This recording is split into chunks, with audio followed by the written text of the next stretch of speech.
What's up, y'all? It's your boy 317 Casper, Naptown represent. In this one, we got top 15 scariest things caught on surveillance footage by top 15s.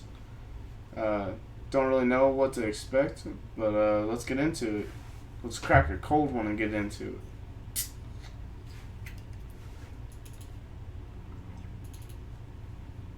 15 Possessed Woman.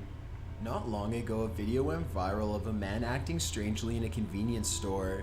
As he fell to the ground and tugged at his shirt, he seemed possessed. It turns out this wasn't the first video of its kind. A similar video featuring a woman was released in June 2016. The CCTV footage shows a woman casually shopping down the aisles of what seems to be a clothing store. She approached a few items on the shelves before dropping everything and shaking uncontrollably. She seems to be exhibiting the behaviors of someone having a seizure, but she's also screaming and making very deep growls.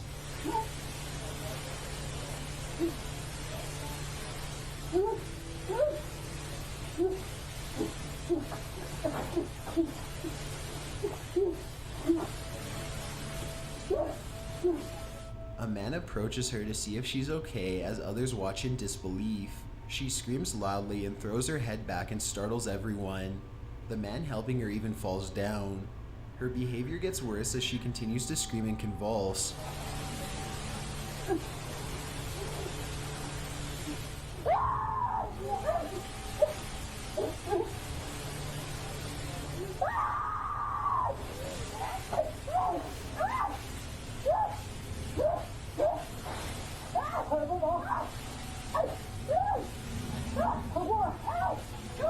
Eventually, the group of people calm her down enough to pick her up and walk off camera.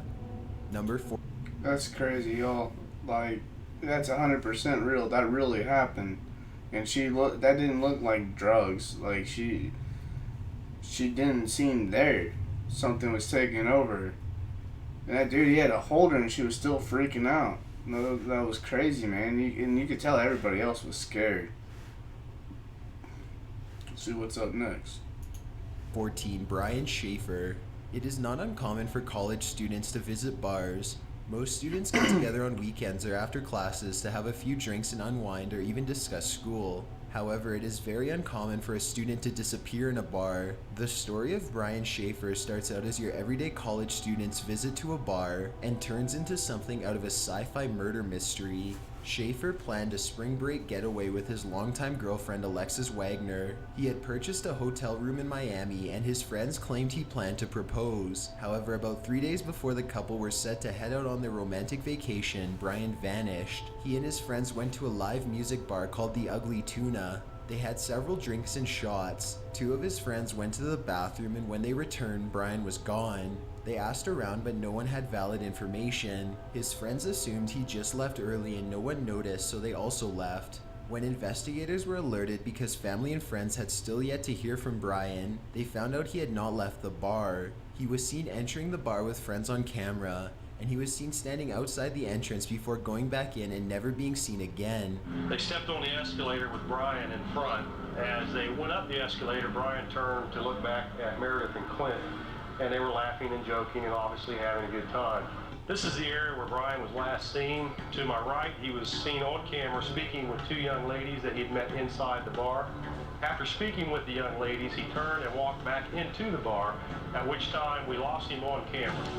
No cameras found Brian exiting the bar or the complex which the bar was located inside. There are, of course, other explanations for him not being seen on camera, but he was never seen again, and some claim that even if he escaped the cameras at the complex, he would have been caught on nearby street and parking lot cameras at least. Brian Schaefer was never heard from or seen again. His family has faith that he will return home someday, as there was never a body or signs of struggle discovered.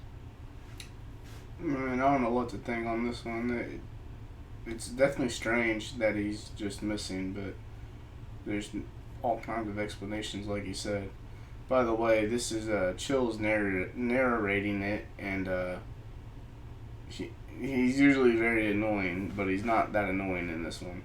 He's not. It's just weird. I noticed that because if you look on the Chill's channel, everybody hates his voice. However, there has been very little evidence found since his disappearance in 2006.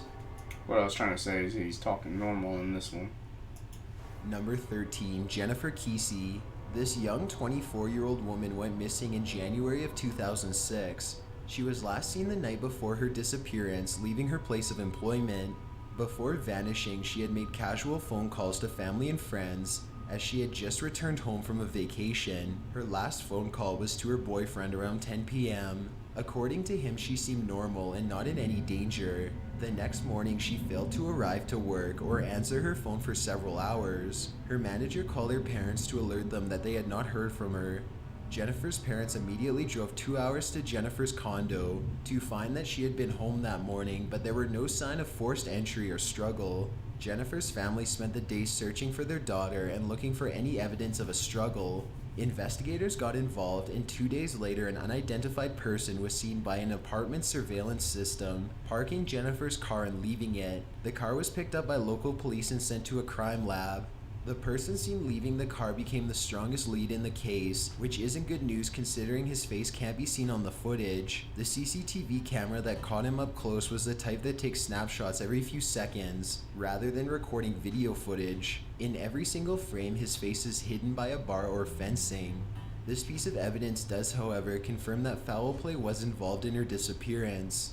Numerous valuables left in Jennifer's car led investigators to believe that robbery was not the motive of this crime. A search dog tracked a scent from Jennifer's car back to her condo, which makes it seem like either she or the suspect returned to the condo after the car was dropped off. The FBI and NASA assisted in the investigation by enhancing the images and identifying possible details about the person's identity. The only useful facts determined were that the suspect was a young male about 5'3". Jennifer's condo had been undergoing renovations, which led construction workers to be on site nearly 24/7. She had complained to family that the workers would harass and catcall her, but further investigation of the construction workers turned up no. I don't know if you guys heard that, but there was a loud thump. New evidence, and none of the men seemed to match the body type of the person who dropped the car. More importantly, these men were illegal immigrants, and if one had quit work between the time of her disappearance and the time of the investigation, there would be little to no way of tracking them down. Jennifer has been missing with no new evidence in her case for over 10 years now. Journalists that have reviewed the CCTV footage name this man the luckiest person of interest ever. Number 12, Goblin. While the creature in the CCTV footage has been called a goblin or gnome, it's not. Before we get into this one, I just want to address the last one. And I know it's not supposed to be ghost videos, it's scary stuff caught on surveillance. But that was definitely creepy, but like it's creepy because they never found him and that like he just got lucky by the fence. I don't know what I was going with, wherever I was going with that, but I just wanted to put my own 2 cents in. And I don't think a goblin or a gnome. Come on, man. Let's see what this is. Certain what we're seeing. This outside surveillance camera caught the small creature walking up and walking off camera to not return. It seems to walk on 2 legs like a human, but has very jagged movements as if it's hurt. There also appears to be what could be a mane, or for paranormal enthusiasts, maybe some sort of clothing. The creature does have a tail that looks like it matches the mane-like region though. Some viewers have even claimed that they see small horns on top of the creature. Regardless of what you believe this is, it's unlike most animals we've seen, especially in residential areas. Number 11, Stairway Ghost. I couldn't tell you what that was. It was definitely creepy. Well, it didn't look like an animal. This footage shows a woman who appears to be walking down a stairwell of some building. As she walks casually downward, she stops in her tracks and seems to fall against the wall in fear. She quickly turns around and runs back up the stairs out of the camera's view. When reviewing the video, you can see the door at the bottom of the stairs seems to fling open and a dark shadowy apparition comes through the doorway. The dark ghostly figure seems to be masculine and it runs towards the woman but vanishes midway up the stairs. Number 10, Woman Attacked by Ghost. This footage allegedly comes from the reception hall of a haunted hotel. No, I've actually, I've seen on another channel this video. I've seen it before that too. But on the other channel, Art of Kicks, he actually tells you that this is a scene for a movie overseas. Japanese. Yeah, Japanese movie. My bad. Although the exact name or location of the hotel is not published, the woman seated in the room seems to be waiting for someone as she's just hanging out and fiddling with her cell phone. As the woman sits in silence, a chair behind her moves slightly and startles her. She looks behind her, probably expecting to see a person.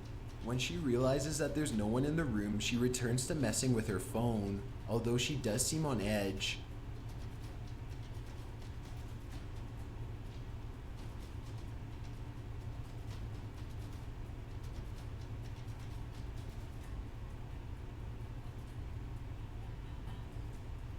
The chair moves again, scaring her to the point that she literally sits at the edge of her seat and makes a phone call. Uncertain who she's calling, maybe just someone to distract her from the tension in the room.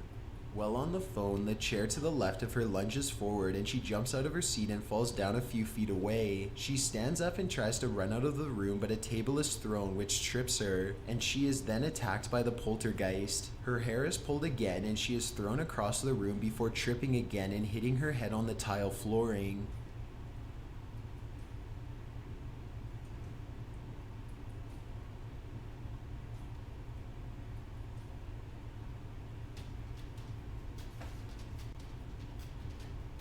She appears to be unconscious as if Like I said, I'm pretty sure this is a scene from a movie, but they did a good job. It looks pretty realistic.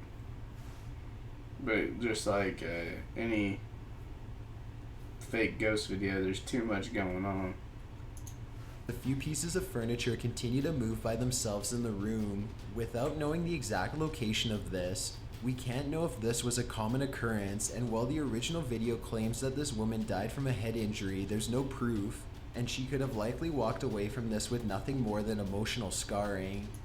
Also, what I was gonna say is, I'm pretty sure it's a movie, like I said, but when she went to go up, she ran into that table. Man, I know that had her hurt. Like that wasn't fake. Number 9, Beijing Tiger Attack. This video comes from a security camera on the grounds of Beijing's Badaling Wildlife Park. In mid-July, a husband, his wife, and her mother were driving through the park on a day out. Things took a dark turn when the husband and wife got into an argument and the wife exited the vehicle to get away from the situation. She came around to the driver's side, possibly to speak with her husband more, and mere seconds later a large tiger grabs her by the legs and drags her away. Her husband immediately chases after them. The woman's mother also exits the vehicle and a wildlife jeep can be seen driving up, probably to help in this tragedy.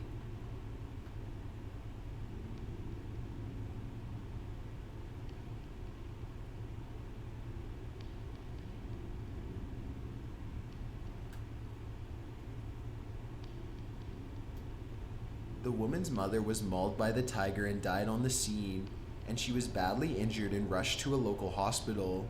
The park commented that they do allow visitors to drive their own cars through the park, but they are absolutely prohibited from exiting their vehicles.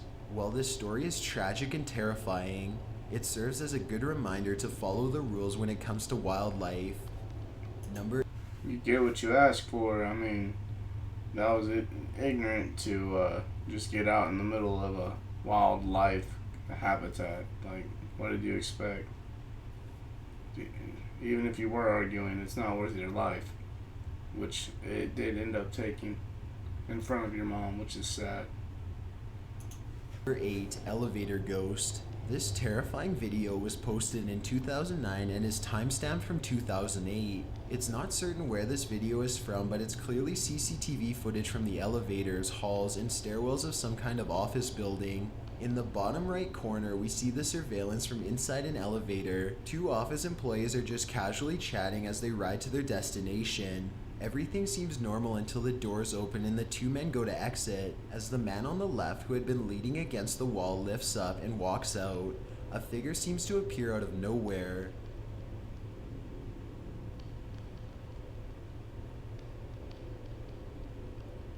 There was nowhere this figure could have been hiding or standing, as the man was clearly touching the wall while leaning against it. The apparition resembles an elderly, decrepit man or woman who moves slowly towards the door. It even appears to walk outward, although it isn't certain. The ghost never looks up towards the camera and is never seen on the other screens. Number 7. My buddy just told me about a succubus, which is a female demon, and it will attach itself to you and try to take your soul. And it's supposed to lure you in by being a beautiful young lady, but in a dream. And then it's supposed to end up being an old lady, and that's when she takes your soul. And I think that might be evidence of one, but it also, again, was too much to be real, as in it was too clear of quality. Like I guess it could have been edited in. I mean, like, they could be walking out and they could split the frame and have that one right there from like another video and just let it play out. With editing, it could have been done. 7. Child held hostage. This Walmart surveillance camera caught a very terrifying hostage situation which ended with gunshots. In June 2013, Sammy Wallace was seen on the surveillance system walking into the Midwest City, Oklahoma local Walmart. He grabbed a shopping cart and walked around aimlessly while talking on the phone. Wallace passed Alicia Keating and her 2 daughters several times before he came back around and snatched her younger 2-year-old daughter out of the shopping cart. He handed a phone to Alicia and told her to call a police officer in Dallas. Alicia was distraught though and just began screaming for Wallace to give her daughter back. That was when he pulled a large knife out of his pants and put it to the girl's stomach. Employees approached the situation and witnesses called 911. As the Walmart was located directly across the street from the police department, officers were on the scene within literal seconds. Chief Claves said that the police negotiated with Wallace for nearly 2 hours, trying to get him to release the toddler. Officers eventually contacted the police officer in Dallas, Texas that Wallace had been trying to contact. The officer claimed that Wallace had been harassing him, but for what was never explained. Towards the end of the tense situation, Claves convinced Wallace to have a seat. The toddler began to fuss as she had been calm throughout most of the standoff.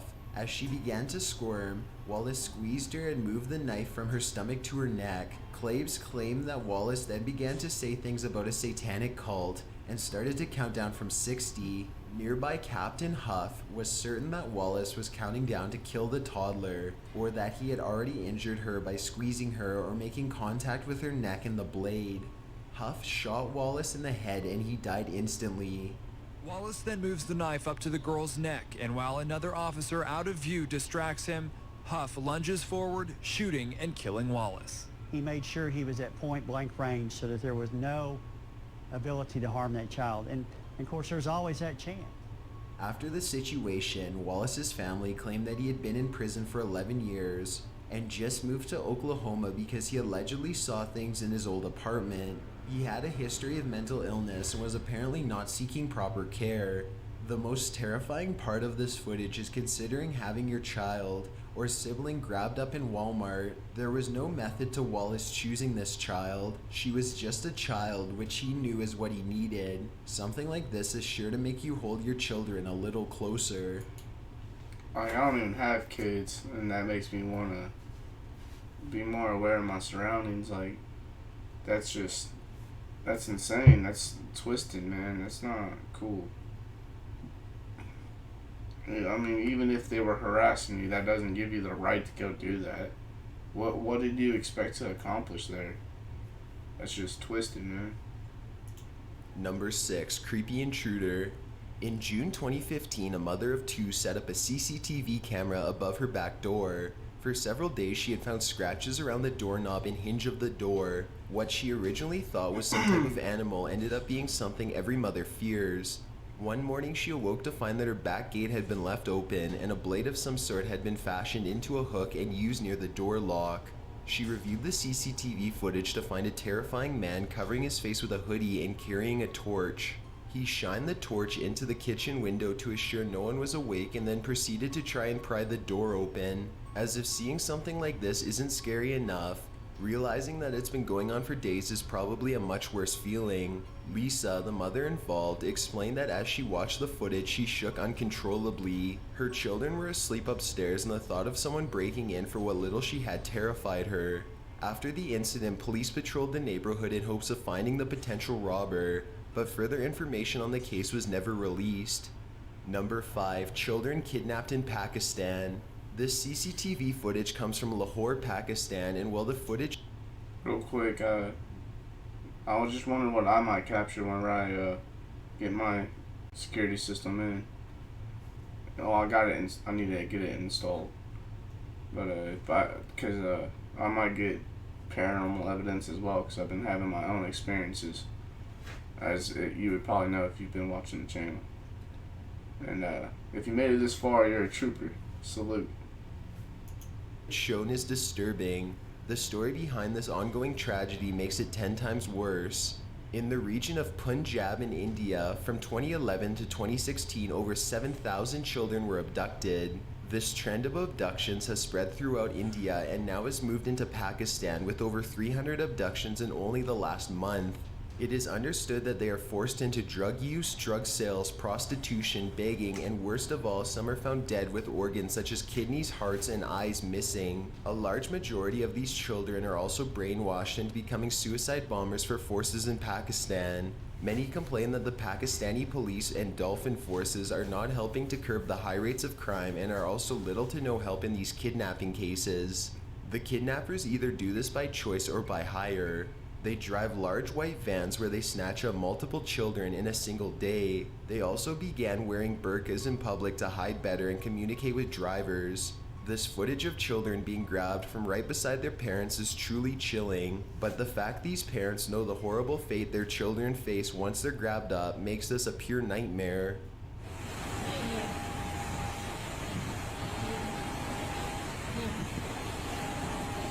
That's fucked up.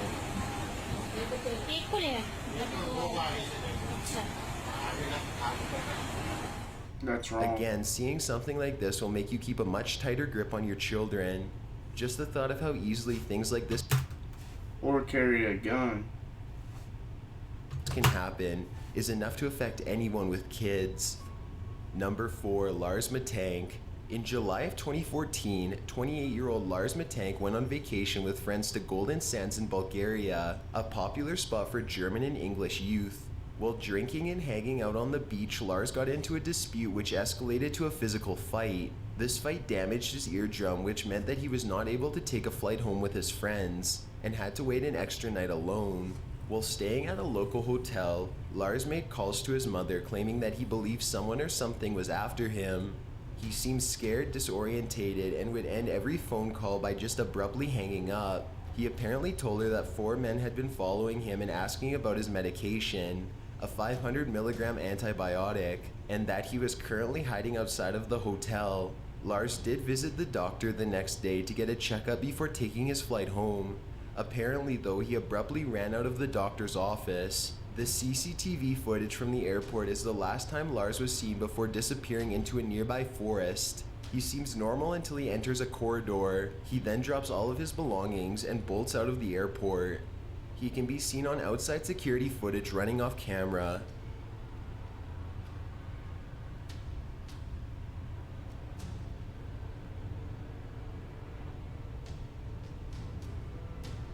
Witnesses say they saw Lars jump a large chain-link fence and run into the forest. He was never seen or heard from again. He may have gotten lost in the woods, although search parties have found no evidence inside the wooded area. While Lars had no history of mental illness, it is possible that the injury he suffered could have been more severe than the doctors originally diagnosed. Severe head injury can lead to psychosis, which seems to be what has likely happened here. There are of course more explanations. I've actually seen this video before, but it's still creepy. How it's unexplained on what happened to him. That's crazy. He's never seen again. It's absolutely crazy. Such as Lars abusing more recreational drugs. A huge symptom of injury-induced psychosis, though, is paranoia, which Lars demonstrated completely. There are several search parties and people that you can contact if you're interested in learning more or helping with the disappearance of Lars Matank. Number 3. John P. Wheeler. This 66-year-old man was known for holding many prestigious places in government systems. Some of his titles throughout his lifetime include Chairman of the Vietnam Veterans Memorial Fund, Senior Planner of Amtrak, Chief Executive and CEO of Mothers Against Drunk Driving, Consultant to the Mateer Corporation, and a presidential aide to Ronald Reagan, George H.W. Bush, and George W. Bush administrations. He was, of course, more well known for his positions in the presidential administrations. His death was a mysterious and dark tale that had many missing pieces which kept the public guessing. Those who kept up with the news of his death in December 2010 admit they still look for new evidence to pop up from time to time. While his cause of death was deemed a homicide by assault with blunt force trauma, there's still plenty of questions surrounding the case that have yet to be answered. As the story goes, Wheeler was seen the night before his death. He was wandering around a parking garage looking for his car or a place to stay warm. This disturbing CCTV footage shows Wheeler before his death. He's clearly acting bizarre, having trouble walking and speaking. He seems drunk or under the influence, but those who came across him that day claimed he seemed more disorientated and lost than drunk or high. Psychiatrists have claimed that behavior like this can be caused by heart problems, extreme stress or fear, but that it didn't seem likely for Wheeler to have these issues out of nowhere, as he had no history of health-related psychosis. As Wheeler walks down a corridor in the building, he touches many things, looks around him several times, closes a door, raises his hands into the air, and appears to be talking to himself. These are all general signs of paranoia and a lack of contact with reality. On December 31st, his body was discovered falling onto a trash heap in the Cherry Island landfill. It's uncertain where he had been picked up, but it was likely from a commercial dumpster, as there were several such stops on the truck's route. The medical examiner said that his official cause of death was blunt force trauma, but a weapon or exact cause was never determined. There are various theories to this, and those that have an interest in government conspiracy theories believe that in the footage, Wheeler had been drugged for whatever reason and then killed to keep government secrets hidden. There were I could see it. I could. no drugs found in Wheeler's system. However, they could have been cleansed from his system before he died. No matter what you believe, this story is shocking, and the fact these empty spaces will probably never be filled is frustrating and unsettling. Someone wasn't a rookie. Number 2, Nicholas White. Any viewers with claustrophobia are sure to get a panic out of this one. The CCTV footage was collected from the McGraw-Hill building in New York City. Around 11 o'clock on a Friday night in early October 1999, Nicholas White left his office to take a quick smoke break before packing up and heading home. White returned to the elevator to head back up to the 43rd floor. The elevator took off quickly, but after merely a few seconds it stopped abruptly. The lights went out before flickering back on. No buttons or emergency calls in the elevator would respond, and White soon realized he was trapped. White rang the alarm bell several times and even broke the button so it ran continuously, but apparently it was never heard. After hours of sitting calmly, he began to pry open the elevator doors, but was faced with a cement wall that said 13, meaning he was on the 13th floor where the elevator had no stops, as it was an express elevator for the 39th floor and up. He smoked a cigarette in hopes the workers would smell the smoke, but nothing seemed to work. It was a Friday night and no one would be back until Monday or so. Nicholas tried everything. He jumped towards the escape hatch but found it was locked. He lit matches. He even urinated down the elevator shaft in hopes the scent or liquid would alert someone or something. He mostly slept and went through his wallet. He was finally released Monday morning after 41 hours of agonizing boredom. As soon as the doors opened, he bolted out and explained what had happened. While his calmness is admirable, it's safe to say that most people would not have handled this situation as well. 41 hours of isolation could easily lead a person towards insanity, and no food or water for that long is plenty enough to cause illness or dehydration. That's crazy, man. 41 hours. That's insane. I want to know what actually got somebody's attention to get him. I want to know what that was. Number 1. Chip Chan. This story has been shared several times throughout the years, and it never becomes any less disturbing. Considering that this is still an ongoing viral internet sensation is even more unsettling. Chip Chan is a woman who broadcasts herself live from her home via CCTV cameras and webcams. The first person to discover her thought she was dead, as she laid perfectly still in an uncomfortable position for hours. He took the story to 4chan to get help in deciding if she was really dead, and if so, how she died. Tons of users flocked to her broadcast and began putting clues of her death together before she rose up to life and hid behind signs she had made. Through years of broadcast, Tumblr posts, and her signs, her addicted viewers have learned a few things about her.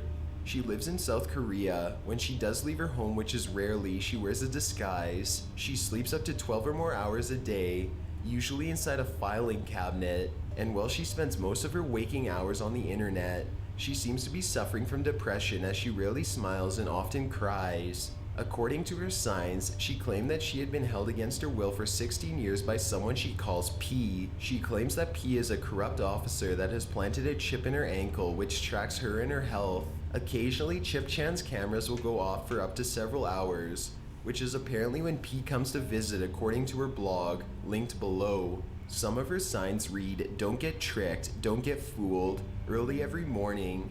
If someone comes that paralyzes the person, I can't be stopped. The stalker used this skill from 2006. I have slept for 20 hours every day since then. I do not know what happened while I sleep. I have been always afraid of sleeping."